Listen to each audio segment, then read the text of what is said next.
Hi అండి అందరికీ welcome to our channel కూచిమించి కథలు. చాలా రోజుల తర్వాత ఒక మంచి యూజ్ఫుల్ వీడియోతో మీ ముందుకు వచ్చేసానండి. ఇప్పుడు సమ్మర్ వచ్చేసింది, ఎండలు బాగున్నాయి కదా. మనందరం చేసే ఫస్ట్ పని ఏంటి అంటే వడియాలు పెట్టుకోవడం, ఊరగాయలు పెట్టుకోవడం, ఇంతే కదా సమ్మర్లో. ఇప్పుడు పెట్టుకుంటే కనుక సంవత్సరం అంతా మనం వాటిని ఆరామ్సే తినచ్చు. ఇప్పుడు నేను ఈ వీడియోలో సగ్గుబియ్యం వడియాలు ఎలా పెట్టాలి అనేది సింపుల్ వేలో నేను ఎక్స్ప్లెయిన్ చేస్తానండి. మనం ఈరోజు సగ్గుబియ్యం వడియాలు పెట్టుకోవాలి అనుకున్నామంటే మనం ముందు రోజే సగ్గుబియ్యాన్ని నానబెట్టుకోవాలి. సగ్గుబియ్యం ఎలా నానబెట్టుకోవాలి అంటే మనం ఒక కొలతగా తీసుకోవాలండి. ఒక గ్లాసు కానీ గిన్నె కానీ, దానిలో ఒక గ్లాసు కనుక సగ్గుబియ్యం తీసుకుంటే దాన్ని శుభ్రంగా కడుక్కొని ఆ గ్లాస్కి 2 గ్లాసులు వాటర్ పోసుకోవాలి. పోసుకుని ఓవర్ నైట్ సోక్ చేసుకోవాలన్నమాట. రాత్రంతా నానబెట్టుకోవాలి. ఇలా చేయడం వల్ల యూజ్ ఏంటి అంటే మనకి సగ్గుబియ్యం అనేది ఉడకడానికి టైం ఎక్కువ తీసుకోదన్నమాట. నెక్స్ట్ డే చాలా ఈజీగా ఉడికిపోతుంది. సో ఏంటంటే మనకు టైం సేవ్ అవుతుందన్నమాట. చూస్తున్నారు కదా, ఇలా మనం కొంచెం ప్లాన్డ్గా రేపు పెట్టాలి అనుకుంటే ముందు రోజు నైటే సోక్ చేసుకుంటే మనకి పని ఈజీ అయిపోతుంది. ఇక ప్రాసెస్లోకి వెళ్ళిపోదామండి. ఒక మందపాటి గిన్నె ఆర్ కుక్కర్లో ఒక 5 గ్లాసెస్ వాటర్, 5 గ్లాసులు నీళ్లు తీసుకోవాలి. మనం రాత్రి 2 గ్లాసులు తీసుకున్నాము, ఇప్పుడు 5 గ్లాసులు తీసుకున్నాం, అంటే మొత్తం 7 గ్లాసులు నీళ్ళు అనమాట. అవి మరగగానే నానబెట్టి ఉన్న సగ్గుబియ్యం నీళ్ళతో పాటు వేసేసుకోవాలండి. నీళ్ళు కనుక మిగిలితే ఆ బియ్యంలో ఆల్మోస్ట్ అన్నీ పీల్చేస్తాయి సగ్గుబియ్యం. ఇంకా కొంచెం ఏమన్నా ఉన్నా కూడా నీళ్ళు తీసేయక్కర్లేదు, దాంతోపాటు వేసేయండి. వేసి సిమ్ కానీ మీడియంలో కానీ పెట్టుకొని చాలా జాగ్రత్తగా కలుపుకోవాలండి. ఎందుకు అంటే అది సగ్గుబియ్యం చాలా తొందరగా అడుగంటేస్తుంది అనమాట. వన్స్ అడుగంటింది అంటే మాడు వాసన వస్తుంది. అలా వస్తే మనకి వడియాలు అసలు బాగోవు, స్మెల్ వస్తాయి అన్నమాట. సో కొంచెం ఓపిక్గా జాగ్రత్తగా కలుపుకోవాలి. ఇంకొకటి ఏంటి అంటే కారం కానీ జీలకర్ర కానీ ఏదైనా సరే స్టవ్ కట్టేసిన తర్వాత వేసుకోవాలండి. మనం ఉడుకుతున్నప్పుడు వేస్తే సగ్గుబియ్యం వడియాలు కలర్ మారిపోతాయి అన్నమాట. ఇదొక చిన్న టిప్ అనుకోవచ్చు. ప్లస్ టేస్ట్ కూడా చేదు వస్తుంది కారం ముందే వేసేస్తే, ఎక్కువ ఉడికిపోతే కనుక జీలకర్ర కానీ కారం కానీ. సో ఏంటంటే మనకు ఆల్మోస్ట్ ఉడికిపోయింది అనుకున్నాక మాత్రమే కారం వేసుకోవాలి. నేను ఇక్కడ పచ్చిమిరప పళ్ళు దొరుకుతాయి కదండి, ఇప్పుడు సీజన్ కదా. సో నేను పచ్చిమిరప పళ్ళు వేసుకున్నాను. మీకు పళ్ళు దొరకవనుకుంటే పచ్చివి కూడా వేసేసుకోవచ్చు, ప్రాబ్లం ఏమి ఉండదు.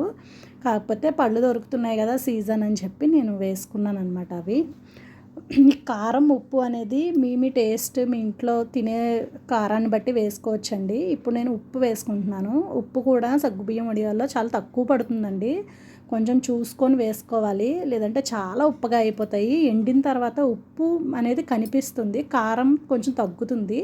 సో ఏంటంటే ఉప్పు అనేది కొంచెం జాగ్రత్తగా వేసుకోండి. మేము ఏ వంటల్లో అయినా ఇంగువ కంపల్సరీ వాడతాము. సో కొంచెం ఇంగువ వేసాను. చూస్తున్నారు కదా, మనకి ఈ కన్సిస్టెన్సీ వచ్చి అది తెలిసిపోతుంది, సగ్గుబియ్యం ట్రాన్స్పరెంట్ అయిపోతాయి అన్నమాట. ఈ స్టేజ్లో మనకు ఉడికిపోయినట్టే. ఇప్పుడు దీనిలో నేను 2 స్పూన్స్ బొంబాయి రవ్వ వేసానండి. అంటే గోధుమ రవ్వ ఉంటుంది కదా, ఉప్మా చేసుకుంటాము, అది వేసాను. దీనివల్ల ఏంటంటే కొంచెం క్రిస్ప్నెస్ పెరుగుతుంది, బాగుంటాయి అన్నమాట. సగ్గుబియ్యం వడియాలు విరిగిపోవు, అందుకోసం వేసాను.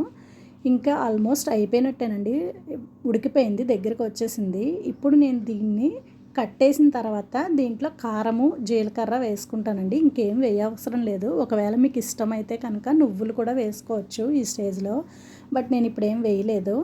జస్ట్ జీలకర్ర పచ్చిమిర్చి పళ్ళు కారం వేసేసాను. ఇది కట్టేసాక వేసానండి. ఇప్పుడు ఏంటంటే ఒకవేళ మీరు క్లాత్లో పెట్టుకునేలా అయితే వడియాలు ఇమీడియట్గా పెట్టేసుకోవచ్చండి, వేడిగా ఉన్నా ఏం పర్వాలేదు. అది కూడా కలర్ క్లాత్లో కాకుండా మ్యాక్సిమం వైట్ క్లాత్ ప్రిఫర్ చేస్తే బెటరు. బట్ క్లాత్తో వేయడం వల్ల వచ్చే ఒక డ్రాబ్యాక్ ఏంటంటే ఎండిన తర్వాత మనకి ఈజీగా ఊడి రావండి, మళ్ళీ రివర్స్ తిప్పి వాటిని తడిపి తీసుకోవాల్సి వస్తుంది. ఇప్పుడు అదే కనుక చల్లారిన తర్వాత ప్లాస్టిక్ షీట్లో వేసాం అనుకోండి, మనకి ఈజీగా ఈవినింగ్ కల్లా ఊడొచ్చేస్తాయి అన్నమాట. ఇది మీ ఇష్టము, మీరు ఎలా వేయాలనుకుంటే అలా వేసుకోవచ్చు. బట్ సగ్గుబియ్యం వడియాలకి, మెయిన్లీ పిండి వడియాలకి మాత్రం కొంచెం ప్లాస్టిక్ షీట్ కానీ లేదంటే సిలికాన్ షీట్ కానీ యూస్ చేయడమే బెటర్ అని అనిపిస్తుంది. ఒకవేళ కనుక క్లాత్ మీద వేస్తే అది కొంచెం ఎక్కువ ఎక్స్ట్రా టైం తీసుకుంటుంది అనమాట తీయడానికి. అదిను చూస్తున్నారు కదా, ఇలా ఎండ కొంచెం అప్పుడే స్టార్ట్ అవుతున్నప్పుడు వేసుకుంటే మనం కూడా ఎండలో ఒడియంలో మాడిపోకుండా ఉంటాం అనమాట. కొంచెం ఎర్లీగా పెట్టేసుకోవాలి. పెట్టుకొని కిందకి దిగాము అంటే ఇప్పుడున్న ఎండలకి ఈవినింగ్ కల్లా అవి ఊడొచ్చేస్తాయి. ఒక 2 డేస్ ఎండలో పెట్టాము అంటే కంప్లీట్గా ఎండిపోతాయి అనమాట. చాలా ఈజీగా పెట్టుకోవచ్చండి. ఇక్కడ నేను మీకు చూపించడం కోసం ఒక గ్లాసుడే పెట్టాను. ఇలా మనం అర కేజీ కేజీ కూడా పెట్టేసుకోవచ్చు. కాకపోతే ఎవరైనా హెల్ప్ ఉంటే పెట్టుకోవడం ఈజీ. ఒకళ్ళే పెట్టుకునేటప్పుడు కొంచెం తక్కువే రోజు పెట్టుకుంటే బెటర్ నా ఉద్దేశం. ఇంకా చూస్తున్నారు కదా, ఈవినింగ్ కల్లా ఈజీగా ఊడొచ్చేస్తాయండి. మనం ఏమాత్రం కష్టపడక్కర్లేదు.